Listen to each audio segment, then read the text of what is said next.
So বন্ধুরা, আশা করি এরকম করে খাবেন। অবশ্যই অবশ্যই মাংস মতোই টেস্ট হবে। তো আশা করি আপনারা বাড়িতে অবশ্যই তৈরি করবেন, অবশ্যই ভালো লাগবে। হালকা করে নুন,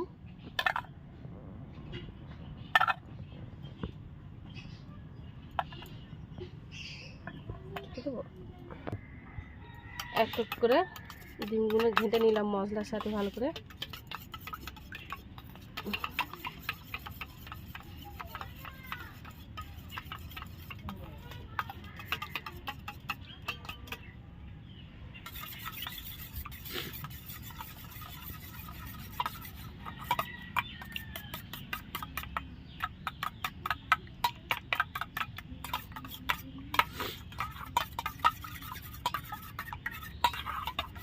নিলাম এক এক করে।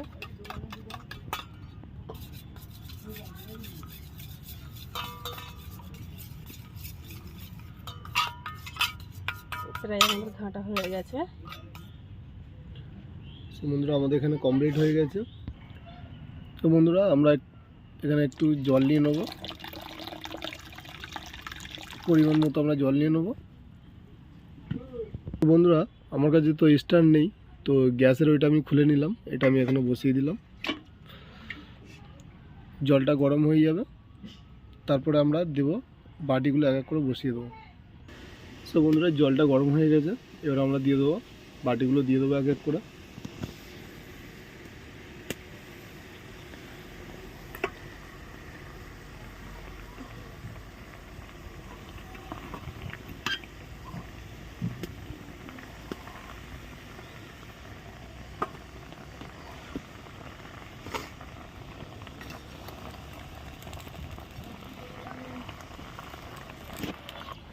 তো বন্ধুরা, এতে চারটে ধরছে না, তো তার জন্য আমি তিনটেই দিয়ে দিলাম, পরে একটা দিয়ে দেবো।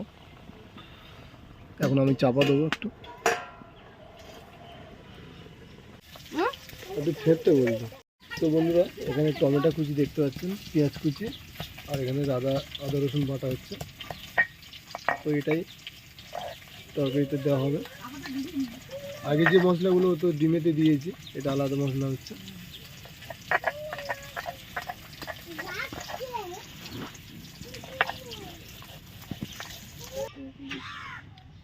সো বন্ধুরা, আমরা প্রথমে তেল দিয়ে নেবো পরিমাণ মতো। রেসিপিটা পুরোটা দেখার জন্য অবশ্যই অনুরোধ করবো আপনাদেরকে। তেলটা আমাদের গরম হয়ে গেছে, পেঁয়াজগুলো দিয়ে দিলাম।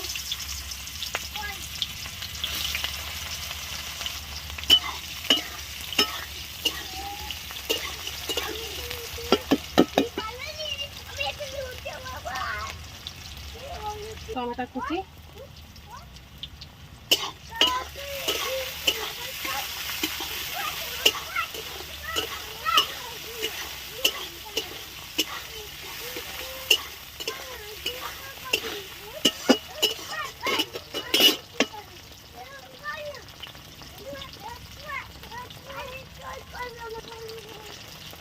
আলু কাটা ছিল, আলুগুলো দিয়ে দিলাম।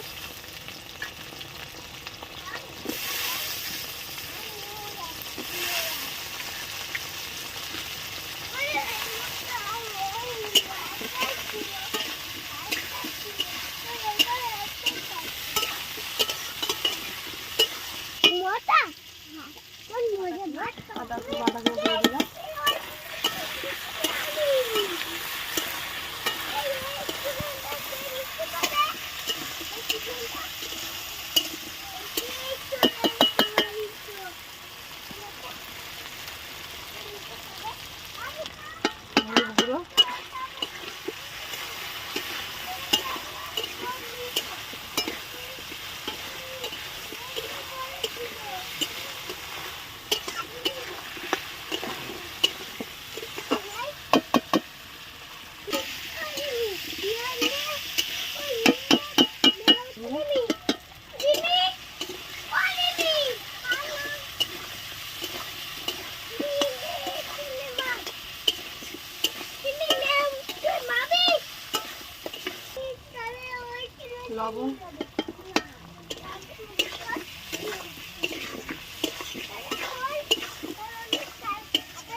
করার জন্য সস রেখেছিলাম, সসটা দিয়ে দিচ্ছি।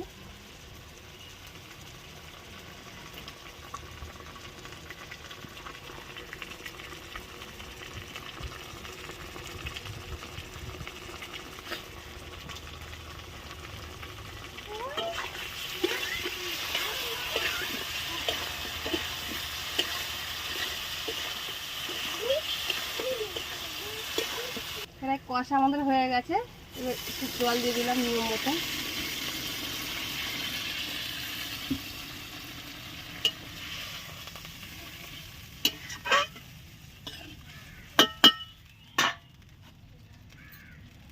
তো বন্ধুরা 15-20 মিনিট পরে আমরা ফিরে আসছি।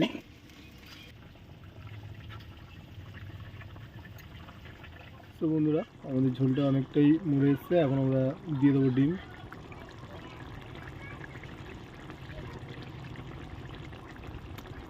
তো বন্ধুরা ডিমটা একটু ভেঙে গেছে,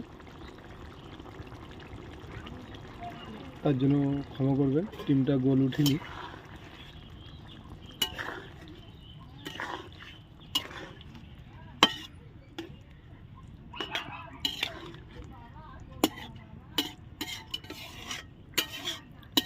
তো বন্ধুরা আমাদের তরকারিটা হয়ে গেছে, এবার আমরা এটা লাগিয়ে নেব।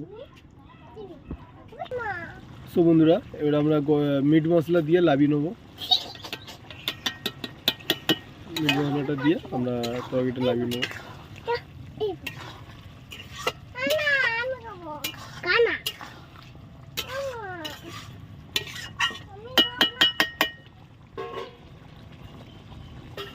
তো বন্ধুরা আমাদের তরকারিটা হয়ে গেছে, এবার লাগিয়ে নেবো এটা।